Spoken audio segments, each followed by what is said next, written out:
Cando empezamos a preparar o debate, viñeronse na cabeza as historias que contaba a miña avoa, historias nas que os nenos e os seus fillos empezaban isos á praia. Que delicia velos medrar, pero que medo! Por iso, sempre que saían da casa, lles dicía: tede cuidado co mar, bañadevos onde asa xente, non vaiades os niños, que ali non hai ninguén que vos bote unha mano. Imaginades iso hoxe? Imposible, porque agora non hai praia da nosa contorna, nin grande nin pequena, que non estea tirada de xente. Xente falando inglés, alemán, madrileño, de igual aquí que nas rías baixas que nas rías altas, turistas por todos lados. Nas praias, nas vilas, nas cidades, todo está masificado. Ola, bo día a todos e todas, eu son Salma e os meus compañeiros e compañeiras Inés, Lucas e Leo formamos o equipo da filial de Vives Canido e imos amosar de xeito inapelable que Galicia ten un problema de masificación turística. Galicia está a tomar decisións equivocadas no do turismo e está a cometer os mesmos erros que cometeron hai tempo outras comunidades autónomas que hoxe teñen a súa vida e a súa contorna estragadas por mor da masificación turística. Por iso, a nosa tese é así non, e ímola defender apoiándonos en 3 argumentos. Un argumento económico, outro de carácter medioambiental e, por último, un argumento de forza, que amosará que estamos inmersos nun proceso de turistificación que está xa a día de hoxe a dificultar as vidas en aldeas, vilas e cidades e camiñamos cara á turistrofización. Hai uns poucos anos comezou a decrecer o turismo de sol e praia e xurdiu un novo tipo de turismo que buscaba destinos tranquilos. Galicia era o destino ideal. Empezamos a recibir xente. A Administración galega comezou a promover como atracción turística e espiritual o Camiño de Santiago. Continuamos a recibir xente. A pandemia reforzou a idea de vacacións en destinos pouco visitados. Galicia parece ser un destes. E chega máis xente. A pesar das vantaxes económicas que pode aportar o turismo, o feito de abandonar as actividades económicas tradicionais xerou, por unha banda, a masificación dos destinos turísticos e, por outra, o desmembramento do tecido económico que viña sustentado a estas filas desde sempre. Así, converteron o turismo en actividade case única, creron de cheo no monocultivo. Vilas mariñeiras que sempre viviron da pesca están a reconverter os barcos en embarcacións para pasear ou entreter os turistas. No rural, as aldeas están a converterse en boutiques para lecer de quen ten tempo e cartos, e se por casualidade se conservan algunhas desas actividades de pesca ou de gantería, é a xeito de exposición, para que os señoritos urbanitas que nunca viron unha vaca nin saben o que é un arte de pesca. Iso é pan para hoxe e fame para mañá. Que ocorrerá con estes lugares ou estas ofertas turísticas deixen de estar de moda? O monocultivo é un erro sempre. Con noso segundo argumento, queremos subliñar como a presión turística incide nas condicións de vida das persoas. Por unha banda, o turismo masificado exprime os recursos de vilas e cidades, poñéndoas, ás veces, en situación límite por falta de auga ou por exceso de lixo que acaba ben nas rúas, ben nas leiras, contaminando con todo. Por non falar da contaminación acústica ou lumínica que viña derivada do exceso de xente. Mirade Vigo ou Santiago. En entornos naturais como as illas Cíes ou na Ría das Catedrais, alteranse os ecosistemas por mor das continuas visitas, a pesar de estarem controladas. A economía non pode estar por riba da calidade de vida das persoas e da contorno. O noso último argumento fai referencia a un proceso que, de continuarmos así, torna-se inevitable: a turistrofización. Este termo, acuñado polo antropólogo José Mansilla, ven a manifestar que hoxe en día atopamos moitas zonas turísticas que se transformaron de tal xeito que xa non se poden entender sen esta actividade. Perdéronse os comercios tradicionais e anda nas rúas. O espazo público privatizouse. Desapareceu a vida non turística. Son espazos en contido real, mortos para a vida dos habitantes das cidades, vilas ou aldeas. Pensade nos centros históricos das nosas cidades, cheas de veciños de recordos en unha panadería ou sin un ultramarinos.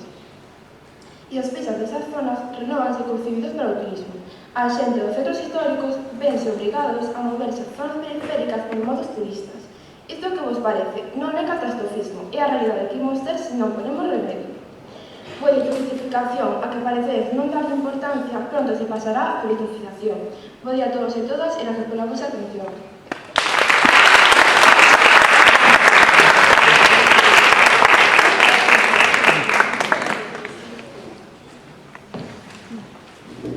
Bo día, o meu nome é Jimena e hoxe, xunto cos meus compañeiros do equipo Os Gandariños, vimos demostrar que o turismo non é un problema en Galicia, senón que é un sector punteiro e en crecemento do que non debemos prescindir. É unha parte fundamental fundamental da nosa economía, que ademais está en auxe, tal e como recolle, por exemplo, a revista National Geographic, que ten nominada Galicia, en concreto aos canóns do SIL, imaxe que vemos na pantalla, como o mellor destino turístico rural en España, nunha votación que se pecha o día de hoxe. E o mellor é que é unha fonte inesgotable natural. Que queremos dicir con isto? Pois que outros sectores, como poden ser a industria e o naval, tan importantes na nosa zona, dependemos de contratos e decisións do Estado, pero o turismo non. Por que ven a xente a Galicia? Polas nosas praias, a nosa montaña, a nosa gastronomía, o clima. Eses son factores que ninguén nos pode quitar e que non deberíamos deixar pasar a oportunidade de aproveitalos. Cada ano o turismo medra, e iso é porque a xente que ven marcha contenta e conta o a gusto que se está aquí, e isto debería ser motivo de fachenda para nós.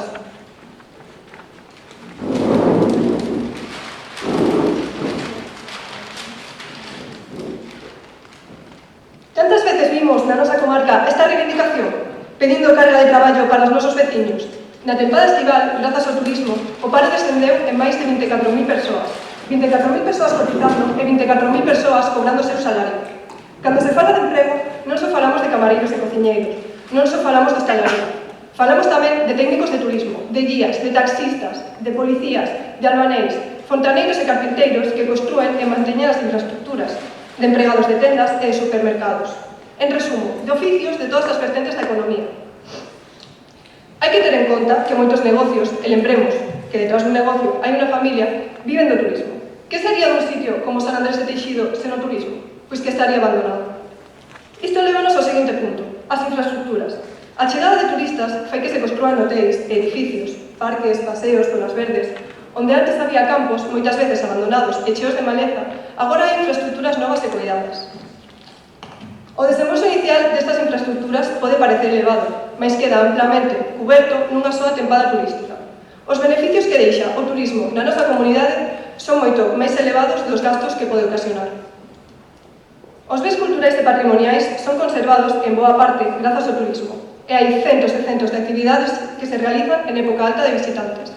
Consérvanse e rehabilitanse zonas de atracción turística, pero de todo isto, ao final, beneficiámonos todos, os turistas e os non turistas. Nós, como comunidade anfitrioa, gozamos de todo iso tamén. Sí, xa sei que me dicir que ao final estamos falando de cartos e que todos os problemas que trae o turismo non teñen prezo. Pero o problema non é o turismo, o problema é a mala xestión deste, igual que pode pasar en calquer outro sector. O futuro económico de Galicia pasa por recibir turistas, e se son moitos, xestionalo. Como? Temos os exemplos xa na nosa comunidade, nunha das praias máis increíbles e, polo tanto, máis visitadas de Galicia. A praia das Catedrais en Ribadeo, lugar fermoso e atractivo que recibe miles e miles de turistas cada ano. No momento que se detecta que, de algún xeito, isto pode ocasionar un problema, ben sexa por contaminación ou por deterioro da zona, cal é o problema? Cal é a solución? Catalogalo de problema prohibido? Non, desde logo que non. A solución é xestionalo de maneira inteligente. Tal e como vemos na pantalla, habilitouse unha páxina para restringir as visitas nas tempadas altas. A xente pode seguir gozando desta maravilla e visitándoa. E a comunidade anfitrioa, Galicia, pode seguir aproveitándose das ventaxes que isto conleva. Tamén podemos ver outro exemplo de regulación nas Illas Cíes, onde o número de visitantes está limitado para a súa mellor conservación. A masificación turística non é un problema, nin ten por que selo, se xestiona ben. Non debemos esquecer que este auxe turístico é algo novo para nós, os galegos. Como podemos ver no gráfico da pantalla, nos últimos 8 anos as pernotacións só no verán víronse incrementadas en case 1 millón de persoas, polo que debemos ir detectando problemas e buscándolle solucións. Cal é a solución dunha industria que contamina moito? Pechalo ou regular? Pois o mesmo co ecoturismo. A solución non é prohibilo, ni moito menos odialo, senón regular. Por todo isto, defendemos que non. A masificación turística non é un problema en Galicia. Moitas grazas por a atención.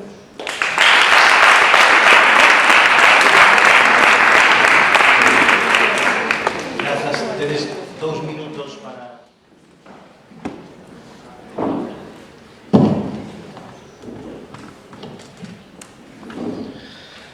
Ola, bo día. Eu son Lucas e vou desmontar os bons argumentos nesta primeira quenda de refutacións para deixar claro que a masificación turística en Galicia é un problema e o turismo non é o camiño. Primeiro, afirmades que existe un mundo de posibilidades de crecemento que se abre ao redor do turismo e facer referencia a todas as empresas que medran a carón desta actividade. Mirade, non somos da idea de que unha economía diversificada é unha economía sana. E o que estamos a ver é que todas as empresas que se crean ao ver do turismo dependen del directa ou indirectamente. É dicir, que se desaparece ou simplemente decae esta actividade, elas tamén han de desaparecer. Temos o exemplo do turismo termal. Que actividades empresariais se desenvolven preto del triángulo? Consultoras turísticas, empresas de enxeñería termal, estruturos de arquitectura e deseño, revistas de cosmética termal, etc. Todas eles dependen do turismo, dando lugar a un monocultivo que, como xa dixemos, é moi perigoso e achegamos a un futuro moi negro. Falades do turismo sostible como se fose unha solución. En primeiro lugar, dicirvos que hoxe hai poucas actividades desenvolvidas polos humanos que sexan sostibles. Ademais diso, a sostibilidade exixe límites, e o turismo é unha actividade demasiado lucrativa que non está disposta a admitir eses límites.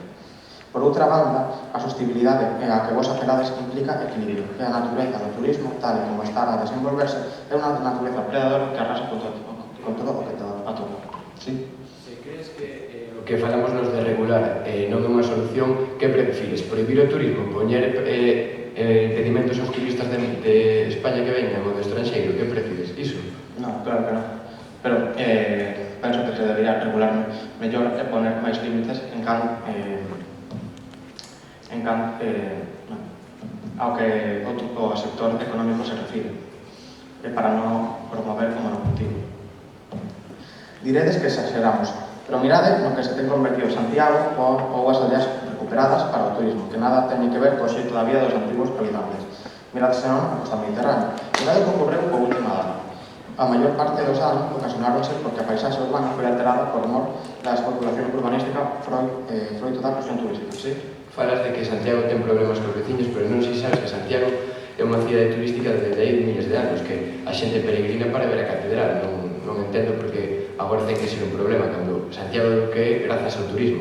Porque os veciños dos alrededores da catedral din que apenas se pode vivir, porque non hai, por exemplo, bares ou cosas así, só hai restaurantes enfocados ao turismo. Queredes iso para Galicia? Nós, desde logo que non. Falais tamén de que o turismo será postos de traballo que en porcentaxe rondan o 12% do total dos empregados de Galicia e afirmades que iso resulta beneficiosa económicamente para as nosas vilas e cidades. Dicirvos que o traballo xerado polo turismo é estacional e iso tan doado como comprobar como consultar os datos do paro ou rematar o verano como mostran estas gráficas. Ano tras ano vemos como o sector servicio o número de parados aumenta por mor do cese da actividade turística.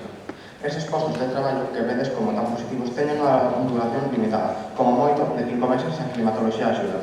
O que significa que o resto do ano a xente que traballa nos hotéis, nos restaurantes, nas tendas de recolos non ten actividade remunerada ninguna. Esa idea de traballo que defendedes para Galicia, nós queremos traballos estables para toda a ciudadanía galega, e o turismo non nos vai proporcionar. E con todo isto que levo dito, creo que vai quedando claro que a masificación turística en Galicia é un problema. Pero por si non está claro do todo, a miña compañera Inés continuará a desenvolver a nosa documentación na seguinte tanda. Moitas grazas.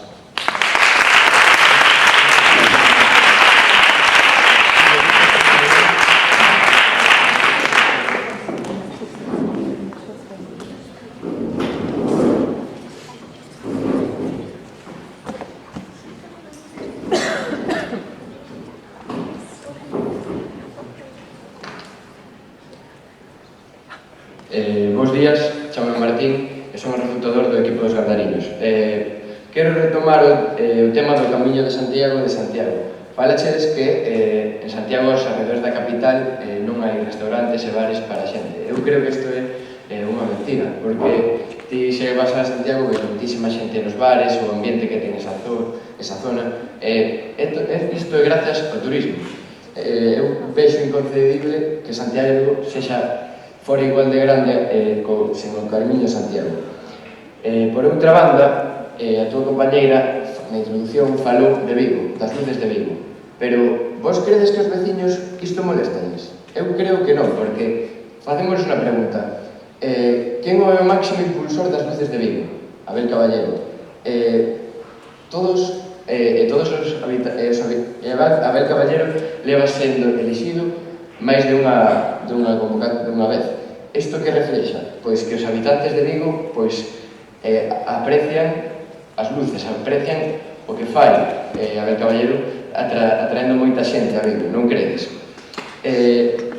Tamén falachedes de que hai moito máis paro, moitos máis parados despois do verán, xa que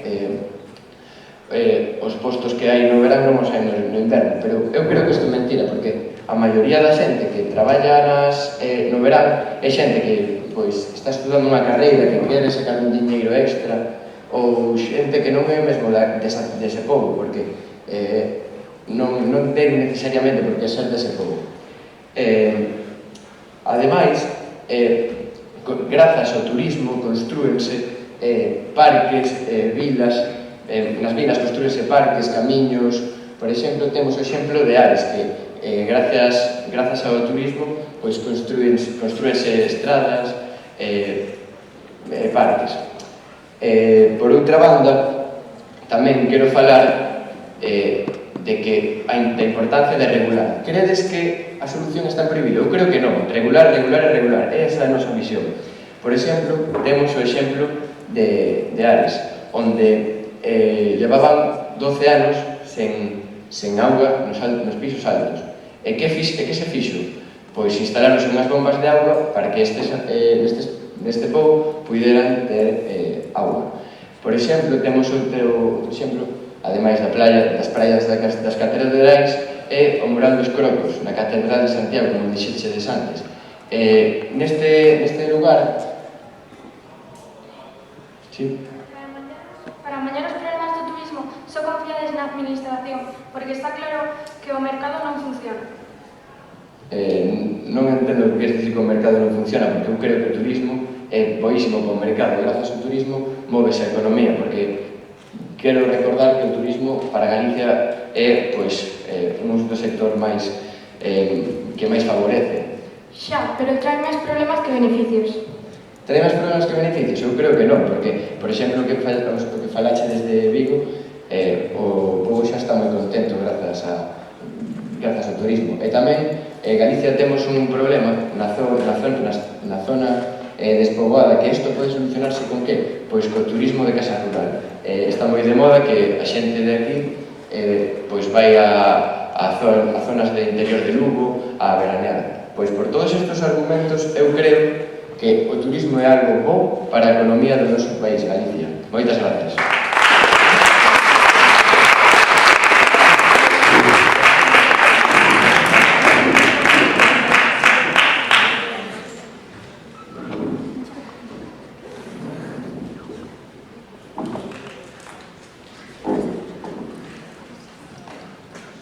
Danos a sensación que minimizades o problema de vivenda que o turismo está creando para os habitantes de cidades e vilas.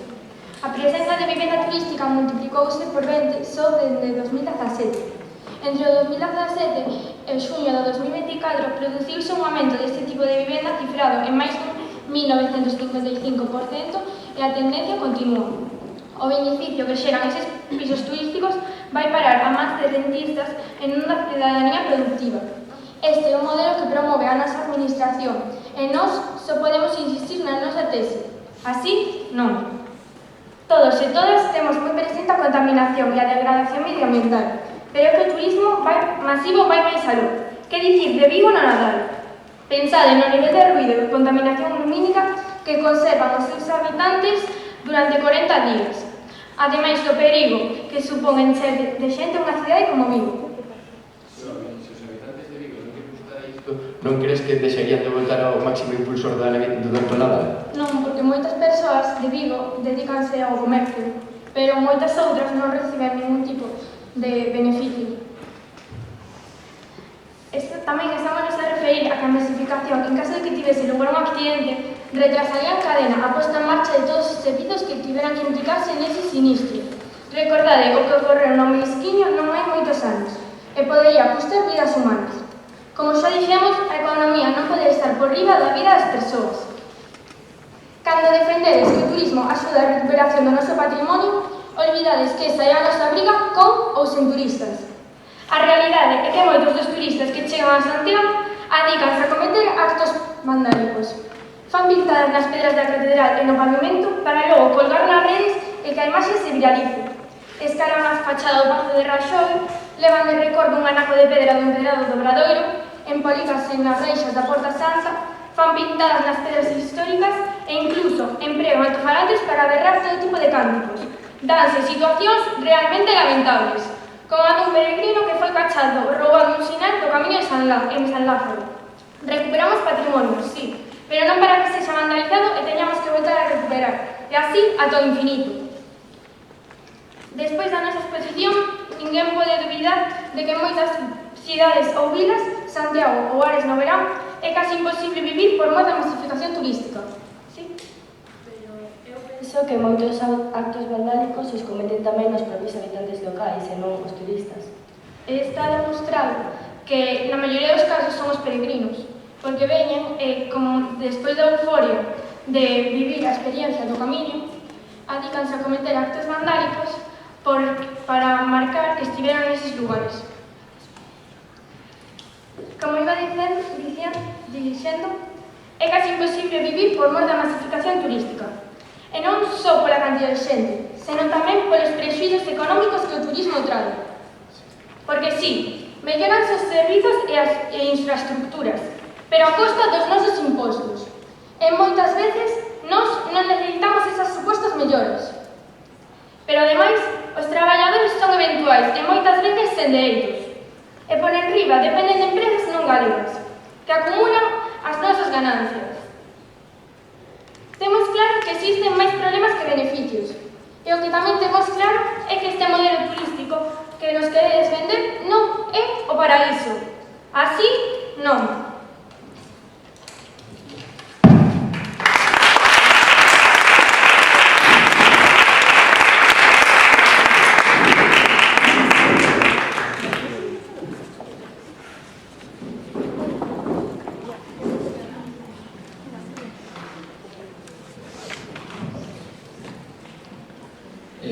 Hola, quero retomar o que acabades de falar dos postos de traballo, pero non os dades conta de que os postos de traballo non son só camareiros, xente que traballa nas praias directamente para os turistas. Se veñen turistas, fai falta construir hotéis, fai falta máis policía, fai falta máis bombeiros, fai falta máis personal en xeral. Isto que significa máis postos de traballo, porque se fai falta construir hotéis, fan falta máis constructores, é lógico. Eu creo que a economía debe moverse, porque se nos estancamos en non poder traer a xente, vamos a acabar sendo un país moi retrógrado, non ten sentido que queres dicir. Pero si non pensas que se os sectores económicos se enfocan ao turismo e se decae, esos sectores decaerían tamén con el, dando lugar ao peligro do monocultivo? Xa, pero non é só o monocultivo, porque ti non entendes que se ven xente facer turismo gastan en outras tendas, e isto é unha roda, o turismo é unha roda que todo vai se alimentando. Se nós prohibimos o turismo, vamos a fastidiar outros sectores económicos. Logo falachedes de que os peregrinos traen problemas, e que falachedes que tiñades unha estadística. Pois nós non vimos nunca esa estadística, xa que creemos que non é certa. Por qué? Porque tanto un peregrino como unha persoa local pode facer dano. Eso non vai na condición de ser peregrino ou ser local, eso vai na condición de ser persoa, que hai persoas boas e persoas malas. Tamén o turismo no ano pasado creou máis de 24.000 postos de traballo. Como pode ser algo negativo isto? Eu creo que estades a pechar os ollos á realidade. O turismo xa é unha realidade. Levamos miles de anos tendo turismo, dende que creouse o Camiño de Santiago. O Camiño de Santiago, que credes que é outra forma de turismo? E vos estades só a centrar neste turismo e no turismo de costa, pero non estades vendo o turismo das zonas rurales. O turismo das zonas rurales é moi importante. Por qué? Porque Galicia temos un problema de despoboación. E que fai o turismo das zonas rurales? Que se vai a conocer a marxa de Galicia, a marxa que temos, os lugares máis escondidos. Pero o turismo rural, que dis que axudan esas zonas despoboadas, os turistas que van ali van unha semana e logo volvense á súa cidade de residencia, non se quedan a vivir ali. Pois iso é moi bo, porque van, suben fotos, falan, e como dixedes vos, danse a coñecer esas cidades. Iso é bo. Por qué? Porque eu vou subo unha foto a unhas redes sociais e máis xente do meu redor vai dicir: pois que ben é Galicia, que bonito é Galicia, porque é certo, Galicia é moi bonito, aunque non o creades. porque queres prohibido. Hai que aceptarlo. Por todos estes argumentos que vos... por todos estes argumentos, eu creo que o turismo é necesario.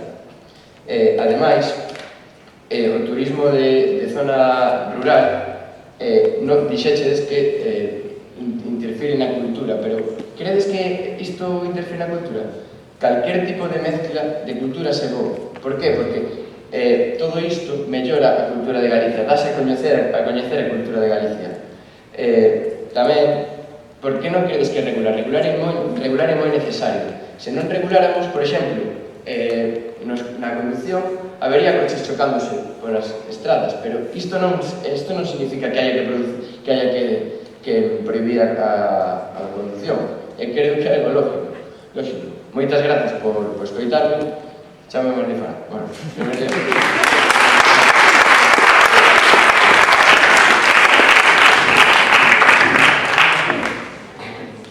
Tenéis 2 minutos agora para presentar.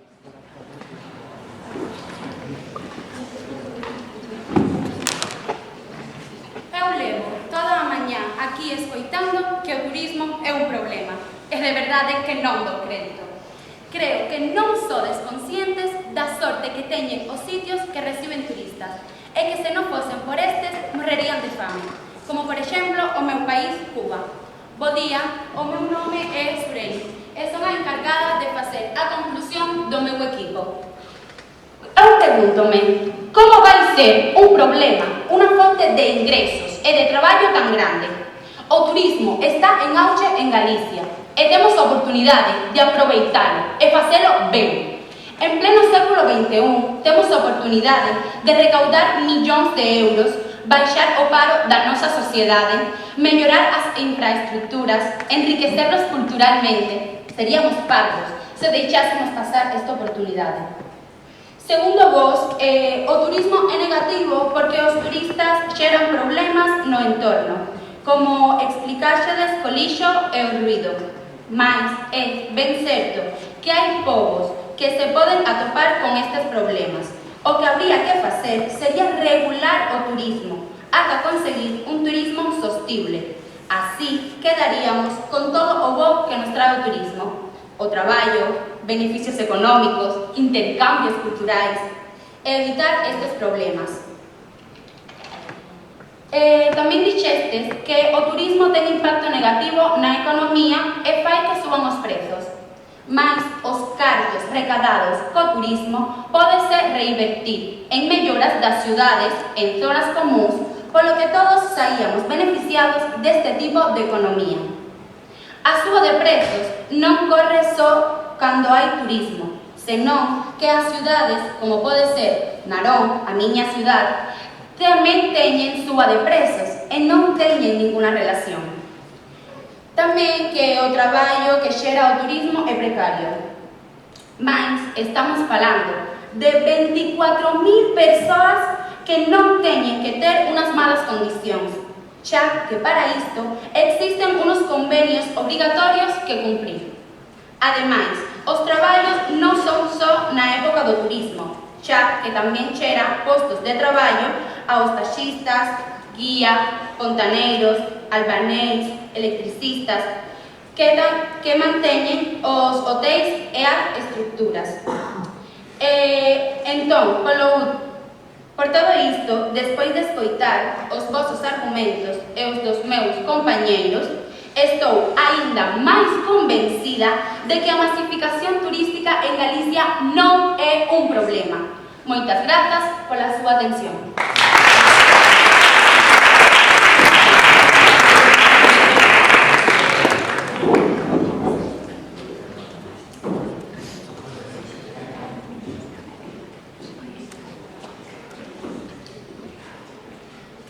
Bo día, eu son Leo e vou a ser o encargado de sacar as conclusións de todo o que damos dito ata agora.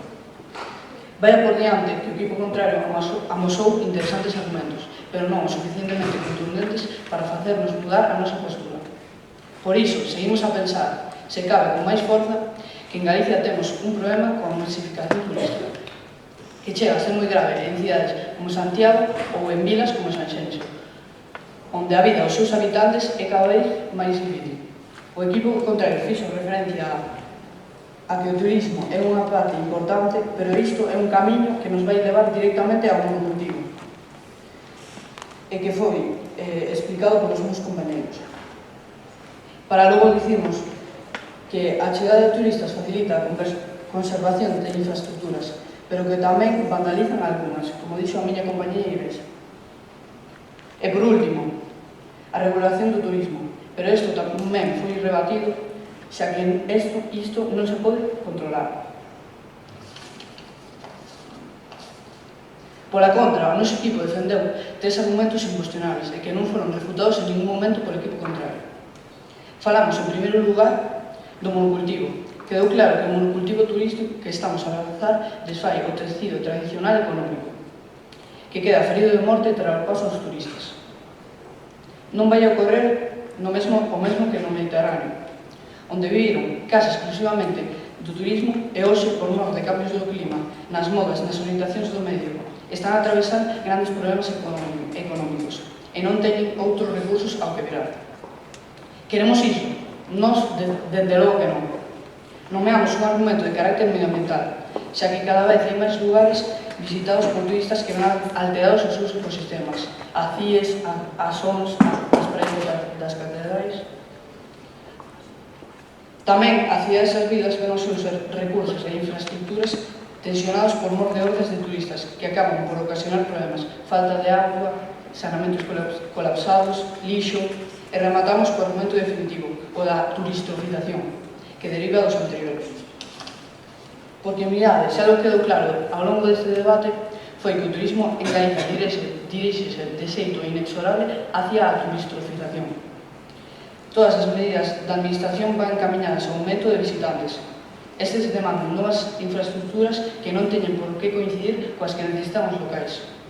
Temos vilas, aldeas e cidades cun único valor, con unha única fonte de ingresos, con un único sentido, o turismo. E nós non queremos iso. Apliquemos o principio de precaución, suspendamos por un tempo este furor turistroficador e pensemos nas consecuencias a longo prazo.